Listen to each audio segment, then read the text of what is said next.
Welcome to our episode today on the Fitness Business Podcast. I have industry expert Jay Schwedelson as our guest today. Jay, thank you so much for coming on to the Fitness Business Podcast. Awesome. Excited to be here. This is going to be fun. So Jay, you are the founder of subjectline.com, which is a free subject line rating tool. I couldn't get that out. You nailed it. You said it perfectly, I think. All right. And you're also the founder, I believe, of Guru Events, correct? Yes, that's right. So we're gonna talk about that in a little bit because I do want you to tell our FBP family about that. But first, you're here today to really educate our FBP family on how to get the emails open. You're going to tell us that emails are still super important, but you're going to tell us exactly how to strategize to get a high rate open, correct? Absolutely. 100%. Should we jump right into that? Yeah. So here's my first question for you. Many of our FBP family, they probably listened to episode, I think it was 470. I had a guest on, his name was Corey Hibben, and he shared about the fact that just in general, that email lists are still a great marketing tool with, current members in the gym and also prospects.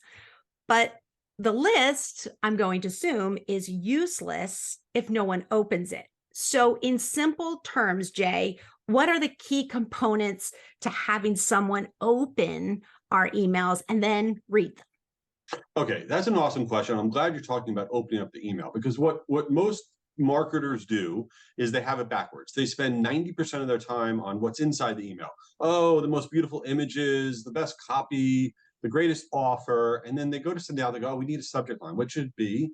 And they spend 4 seconds. And they come up with a horrible subject line that is super boring, and nobody opens up their email. And it's backwards, because if somebody doesn't open your email, who cares? Who cares what's inside your email? So that subject line is more than just one little line of text. It is the linchpin as to why your email gets open or doesn't get open. And there are little things that you could do in that subject line that will completely change the engagement. How many people are opening or not opening up your emails? And we can talk about that right now. Yeah, go for it. We are so excited. Oh my God, I'm excited. You have us on the edge of our seat. Oh my God, yeah, it's very exciting. So first of all, the subject line. The most important thing is always think about the start of your subject line. When you have something that you're going to say, it can't be at the end. Nobody cares about the end. Nobody's reading to the end. And you also have to think about people are scanning their emails, right? You have a millisecond to grab their attention. So what you do in those first few characters of the subject line are absolutely essential. So a few things that you can do that will instantly change results in your subject line. Number one is some form of urgency. I don't mean saying this is urgent, but making sure that you are letting the person know, especially for offer related emails, right? You're promoting an offer. There's 2 days left, last chance, offer ends today. Anything that you could do to say, this thing is not going to always be available. Human nature is we want the thing that's not going to always be there, right? And even if your offer doesn't expire, you want to say things like don't miss out or hurry. Urgency is key in the subject line, okay? The second thing that works incredibly well that people don't do often enough is telling people who they are. What do I mean by that? When you can tell somebody who they are quickly, they all of a sudden realize that this email is for me and not for everybody else. Okay, so you could say to somebody on a new diet, okay, on a new fitness plan, looking to get in shape, looking to get stronger. Are you trying to get healthier? You're speaking. The reason these people are on your list is not by happenstance. They just fall onto your list, right? They are in some sort of life mode that they want to better themselves, or they want to get to a certain level in their fitness or performance, whatever it may be. Telling the person who they are as quickly as you can will change performance. Now, putting aside those tactics, let's talk about elements in the subject line. You can use things like emojis, right? Emojis at the start of your subject line can really boost performance. 94% of all receiving email systems can view emojis properly. Now, you probably say emojis are stupid, they're embarrassing, it's what my teenage kids send me. I'm not doing that. An emoji is just a symbol so you could stand out. Now, don't use an eggplant or a peach because that's bad. But beyond that, right, if you can use an emoji, it's going to grab the person's attention for a second, right? And then they're going to read the rest of what you have to do there. You can also use brackets, right? Put your offer at the start of the subject line, capitalize that first word, that boosts your performance, put it in brackets. okay, and say, super discount in brackets, and then talk about the rest of your subject line. Use exclamation point, use numbers, use a stat. A stat in your subject line instead of whatever your offer is a great way to get higher engagement. 28% of people aren't doing this type of exercise. 74% of people have tried this, dot, dot, dot. That's another great tactic. And then I will shut up. Dot, dot, dot at the end of your subject line, creating suspense. When you go to Amazon's emails, you'll see dot, dot, dot at the end of a lot of their subject lines, 3 periods, because they're creating that suspense. And all this may sound like a gimmick, but at the end of the day, it's these little things, believe it or not, that will boost your open rates, your performance, your engagements by 20, 30, 40%, and it costs you nothing. So that's for the win. That was a lot. I gotta shut up. No, that was great. That was great information. You packed a lot of information in that. That was awesome. Great answer. Now let's go with days and times that it's best to send your email campaign. That's an awesome question, because what we do is we have what I would call confirmation bias, right? You'll send out an email, okay? You'll send it out at Tuesday at 8 a.m. and it'll do really well this week, okay? It'll have a really good performance for you. Then you're like, all right, that's it. I'm married to Tuesday at 8 a.m. because it worked this one time 6 months ago, and that's what you stay with, and that makes no sense, okay? Because what you want to be doing is realizing that people operate differently. I read my email like super early in the morning. Some people read their email, at night. So if you're only sending your email at, let's say, a particular time in the morning, you're not catering to different populations within your database, okay? And also we have to think about is the different types of email you're sending out. There's offer-related emails. You're promoting something new, okay? And then there's, let's say, your newsletter, which is a content-driven email. Right? Your newsletters generally always are going to get consumed, generally speaking, around 10 or 11, sometimes even on the weekends. It does really well. Whereas your offer emails will probably be much earlier in the morning. They tend to do a lot better, that 7 to 8 a.m. time zone. But the other thing about send times and days is you're not going to agree with me on this, but that's okay. You're probably not sending enough email. You're like, wait a minute, you don't know how much I send. I send out a lot. I'm abusing my list. I'm hitting it so often. I get unsubscribes. No, you need to be sending out your email more. Obviously, it has to be relevant, has to be compelling. You have to have good information. But if you're not sending out your emails enough, okay, you're not going to generate enough engagement to actually stay in the inbox, to actually build up a relationship with your end user. So beyond what you hear that you should only send it out this, that, whatever, you need to be sending out literally a couple times a week. Wow. Yeah, that's interesting. I would have never have thought that. I would have thought that was like too much. One thing that you may want to think about is, let's talk about the from line if we can for a second, the from address. When you send out your email, okay, let's say I have a gym. It's called Jay's Gym. Okay, the email I send my email from might be offers@jaysgym.com. Okay, but then I put on what's called an alias or a friendly from, which is the from name, right? So instead, it doesn't show up as offers@jaysgym.com. It shows up as Jay's Gym, right? We all put on a from name on top of our email address. We do that with our personal emails as well. What marketers don't always realize is you can change that from name every single time you send out an email. You're not changing your address. That still stays the same. You're changing the alias, or what they call the friendly from, on your email address that you're sending out. Now, why does this matter? When you use that friendly from every time you send out an email, and you don't have it just be generic, it doesn't just say Jay's Gym, right? It could say Jay's Gym diet plan, Jay's Gym 5K, Jay's Gym, new members.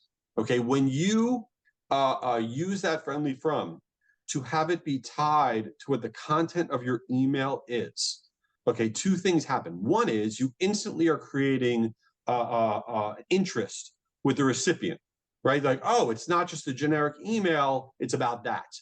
And it increases engagement. But number two, it gives you a license to send out more because the recipient isn't like, oh, I'm getting another email from Jay's Gym. Like, oh, this email is Jay's Gym about the 5K they're doing.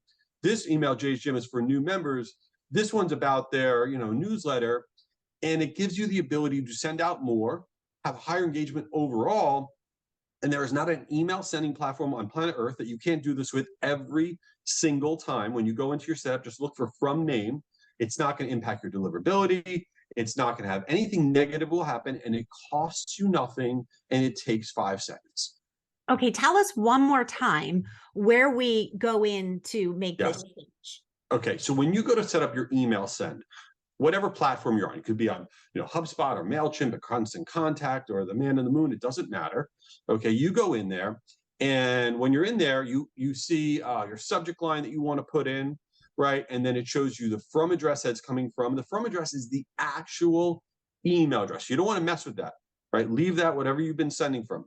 But then right above or below that, literally the line above or below that, it's going to say from name. Okay, and the from name is going to be what appears in people's inboxes. You could literally have that say howdy doody. Okay, you have it say whatever you want it to say, right? And that's where you want to really be creative and use that real estate, which is super valuable. When you go back to your inbox, I want you to look at all the from names that you get, right? So I have one email address with Apple, just one.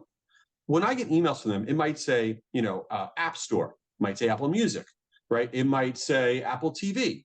It says Apple whatever. It's all coming from the same delivery address behind the scenes, but they change that from name depending on what the topic of the email is. And that's why, as a recipient, I don't feel like Apple's sending me 6 emails a day. To me, in my mind, there's 6 different things. And that's how you win, right? By promoting different things, establishing that relevancy fast, and driving higher engagement. So when people say email's dead, it doesn't work for me, I get low open rates, you're not doing the little things that add up to big change. This is eye-opening. I'm eye-opening. Didn't know any of this. Maybe my FBP listeners out there are way smarter than me, and they're like, oh, this is old news, but thank you for that piece of information. So let's talk about BIMI. Okay, let's talk about it. I think it's, okay, so BIMI is where, I'll make it real simple. You go into your inbox, and there's a little circle sometimes next to the sender's name. Okay, and sometimes you see it's graphical and it looks like a logo, and other times it doesn't. It's like a boring circle. And so a lot of people on the BIMI train to say do all this stuff to make sure your logo shows up there. And here's the story. I'm going to be real. It's a giant pain in the butt. It's a giant pain in the butt to get BIMI set up. I'm not lying. Okay, and you want to do it, great. We'll give you a boost, a little bit. I think if you're going to focus your energy, there's 74 other things to focus your energy on as it relates to email. They'll give you more of a boost. So to me, hit up BIMI when you've literally done everything else. That's my vibe. That doesn't mean it's right, but that's how I feel. Okay, so BIMI is not your hard. It's hard to do, and like everybody that's listening here, I guarantee you, almost nobody, when they wake up, they're like, oh man, I'm an email marketer. That's not their vibe. Like, I own a business, or I'm running marketing, or I'm doing 75 different things, and they literally are wearing 400 hats. And their email marketing hat is on for a sliver of the day, if at all, right? And they're like, what are the things I could do the fastest, have the greatest impact? And that's what we want to prioritize. Like subject line, easy. From name, easy. Pre-header, easy. The buttons in your email, the call to action buttons, what the words are on those, easy. What's going on the landing page that you can update to make it do better, easy. BIMI, hard, annoying. So don't do it. All right, BIMI it is. Not our best tool, not our best way to spend our time. Right. All right. You talked a little bit earlier about subject lines. I want to go back to subject lines. And again, just give us your best tips on subject lines. And then I also want to talk about, or I want you to talk about the free rating tool of subject lines that you have on your website. Yeah, sure. Well, you know what? Words are really important in subject lines. They're always changing. Okay, they're always changing what words are actually driving performance. I'll give you examples of words that are doing really well. But first off, I want to liberate everybody. When you go to Google, if you Google things like spam trigger words, right? Everyone's heard of spammy words. Okay, and then what people do, which is a giant mistake, is they try to avoid certain words in the subject line. So for example, they'll say, we can't put the word free in the subject line. We're going to go to the junk folder, because 10 years ago, before technology changed, The reason you went to the junk or spam folder was because of certain words that are spammy words that you would put in the subject line or the body copy. That's not the reason you go to the junk folder. That's old news. That's total garbage. Here's a fact. 20% of all email, I don't care if you're the NFL, Amazon, IBM, who cares, are going to go to the junk folder or the spam folder. So don't bang your head against the wall when there are a few emails that go to the junk folder. It's part of email marketing. There's 100 reasons why. And it's not because you put the word free or an exclamation point or an emoji in the subject line. That's old news. But getting back to words that do work, I'll give you an example of something recently that's doing really well. 101, putting 101 in the subject line. When I say 101 to you, what does it mean? It means that this is the basics, right? If I say the 101 about weightlifting, right? It says the basics. It is doing incredibly well in the subject line to use 101 as an example for any topic, because we all have, imposter syndrome on whatever it is in our lives, right? We're faking it. We have no idea what we're talking about at all. And when, especially in the gym, when I go to the gym, I pretend like I know what I'm doing. I have no idea what I'm doing. And when you do 101 about, shoulder press or 101 about, using the Peloton, I have no idea. You're telling the person, listen, I know you're clueless. But we're going to hook you up. We're going to give you the information, and people get excited about that because they feel empowered, right? Little things like that make a huge, huge difference. And especially in your world, any type of stat in the subject line is key. So starting your subject line with a number, okay, is actually essential. So you don't want to put it towards the end. Start that subject line with a number, and that will do really well. But words really do have a big impact. So one of the reasons we created this website, subjectline.com, which is 100% free, we've checked 15 million subject lines. You go there, you put in your subject line, it tells you how good or bad it is in terms of how it should or should not do with all these different rules. So it's kind of fun. It's really just a starter, though. It's just starting you on that journey of writing a better subject line. The reason we spend so much time on it is it really can change your overall performance. And then, of course, once you open it, you got the buttons in the email, the landing page, all sorts of stuff. So yeah. So if we do emojis and numbers, exclamation mark, dot, dot, dot, all in the subject line, we're going to have 100% open rate. That's what you're talking about. 400%. Yes, it'll be 472% open rate. That's right. You nailed it. Okay, Jay, let's work our way down. We've spent a lot of time on the from, you've spent a lot of time on the subject line. Let's talk about the body of the email. Any tips on the layouts and how we can get people to read what we send?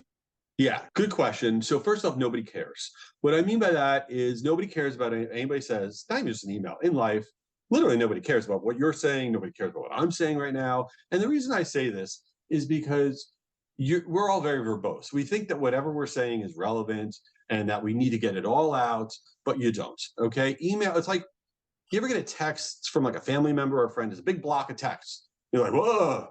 And you're like, I'm not reading that right now. And you put that off to the side because it's like, you don't even care what it says. It's like a lot of words, like, whoa, right? And that's the same thing in email, right? If you open up an email and there are a lot of words in one paragraph, there's no chance you're investing this. People barely opened it, right? They don't want to invest in it. So when you're sending out an email, there can never be more than 75 words in a paragraph. Ever. Okay, what you really want to do is bullet things out, as few words as possible, lots of space. Okay, and believe it or not, you really don't want to have that many images. You want to have like one or two giant hero images, and that is the secret sauce. Here's another thing that most marketers don't realize. Your logo, okay, when you send an email, we all got our logo on our thing. About 20% of all the clicks that take place in the email that you send out will be on your logo. You're like, who cares? But when you send out an email and you have an offer, you're promoting something. Every time you send out an email, you have to say to yourself, I hope this happens. So you have an offer. I hope I get a lot of people signing up for this thing. Like there's a reason you're sending out the email, right? And you're like, I hope this happens. So you're driving people to a specific destination, hoping that that thing happens. If 20%, if 1 in 5 clicks are happening on your logo, I guarantee a large portion of the listeners say your logo is sending them to your home page, not the destination page of your offer. So you want to take all the click activity in your message and drive them to the destination page of where you want them to take advantage of whatever it is that you're promoting. You need to think about every conduit to response so you get that good response. You don't want to lose 1 in 5 clicks on something like that. So everything matters. So are you saying then in the body of the email, don't necessarily in the body of the email, right? Click here for information. You're talking about in the signature where the logo is? I'm talking about usually somewhere in the up top, in the top left, or anywhere. We all have our logo. Like it's just part of our format, right? Right. It's not even necessarily, it could be anywhere. And generally speaking, we get a lot of clicks on our logo, and we're not thinking about where every click goes. So we got to do that. And then there are other little things in there. For example, let's say you do a letter format email, which do great, right? PS, having a PS underneath your letter format email does really well. It gets about a 15% extra click-through rate. And why is that? Because we actually don't read the emails. We get the email, what's it about? Don't care, don't care. Oh, what's the PS? And we look at the PS. So adding a PS and trying to drive additional push to your offer or to something else, easy win, costs you nothing. But let's talk about what you just brought up, the click here. So you're going to have a rectangular button, right? Click here, register, download, whatever, right? That button changes performance. What the words are on that button change performance. When you have words like register, you're telling somebody what to do. You're not stating a benefit to them. Like when you tell somebody register, it's like, screw you. What do you mean register? I don't want to register. What's in it for me? What you want to do is state the benefit of whatever it is that you're promoting right there in that big rectangular button. And that rectangular button could be really long. It could say, start my free trial, start my free membership, start my 30-day boot camp. Okay. Save my spot. Whatever it is you want to say in that call to action button, you want to get the person excited in that moment about doing the thing that you're promoting. You don't want to tell the person, download, register. It's like, ugh. Even like the word submit, which I think is the weirdest word in all of marketing. It's like submit. Like, what are we talking about here? Right. So think about everything that you can do to get the person more excited about what it is that you're promoting. You're funny. I almost started laughing. I wish our FBP family could see you when you said the word submit. Your hands went up and you had this face. I'm sorry. You're funny. It's weird. It's weird. Like why does every website in the world have the word submit on it? Like, do we not all be like, hello, what are you into? I don't know. It's strange. All right. So you went over the links. You've covered a lot of ground for us. Now, I know, I talk fast. When I introduced you, I said that you're the founder of subjectline.com, and you did speak briefly about that. But you're Right. also the founder of Guru Events. And I know before we started recording, we talked a little bit about Guru Events. And I'm like, I think our FBP family would like to hear about it. So tell us, or tell our FBP family, what is Guru Events? Yeah, cool. So it's one of our companies. Guru Events puts on very large scale 100% free virtual marketing conferences. So for example, we have one coming up called Guru Conference. You can go to guruconference.com. It is the world's largest virtual email marketing event. It's 2 days, 30 speakers, the best people on the planet speaking about how to do email with the latest trends and all this stuff. We had 13,000 people at the event last year. And it's super cool because it gives you all these little tips. And literally, if you can carve out 2 days, and it's free, there's no cost. Right? If you can carve out 2 days and attend this thing, I promise you, your email performance is going to get better. So that's guruconference.com. And we have a second event called Delivered Conference. You can go to deliveredconference.com. Same idea, giant event, 2 days, virtual, free, all about direct mail, because direct mail is not dead. It's doing great. So we put on these very large scale virtual marketing events really to just share the latest best practices, because it drives me bananas. Right? You'll sit there and say, email. Here's what you never want to do with email. If you're like putting it all together and you think it stinks, whatever, and you say these words, just get it out. Just get it out. Just send it out. Don't do that. Okay, that's where everything goes to die. Right? Do the little things, and I promise you, it will add up to better performance. That's my soapbox.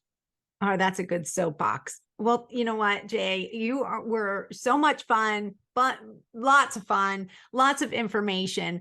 And we're going to have our FBP family. I'm sure they probably have a zillion questions to ask you that I am not hit upon. So we'll put all of your contact information in our show notes so they can reach out to you and maybe ask you for additional tips and advice. Are you good with that? I'm totally good with that. Also, please, I don't know if you're all on LinkedIn. I share way too much stuff on LinkedIn. Connect with me. Let's hang out. I love LinkedIn. I love all of you. I'm going to go and eat very healthy tonight and work out immensely because I'm inspired by this podcast. So there you go. Wait, I have to just tell our FVP families, a lot of things always happen behind scenes before we record, but this was funny, FVP family. When I first clicked on here with Jay, the first thing he Yes. said was, do I have to be like fit and into fitness in order to do this podcast? Because he's like, I'm not. And Yeah, I'm not terrible. You're not going to like look me up and be like, oh my God, that guy's a gargantuan. I mean, I'm a regular sized human being, but like, I didn't know if I had to be like, I don't know, some sort of like speed walker, yeah, which I technically am, I guess. yeah, because if our FVP family listened to your Quickfire 5 last week, they heard that you run. You said you're a jogger. I thank you for calling me a jogger. I'm going to get that tattooed on me. I'm going to tell my wife she'll be very proud of me. I am a very slow jogger, fast walker, so you might not see me in the Olympics. All right, Jay. Well, listen, we might not see you in the Olympics, but we saw you here on the Fitness Business Podcast. Thank you so much for your time. Your information was just fantastic, and I'm sure will be very, very helpful to all of our operators out there listening. Awesome. Thanks for having me. Really appreciate it.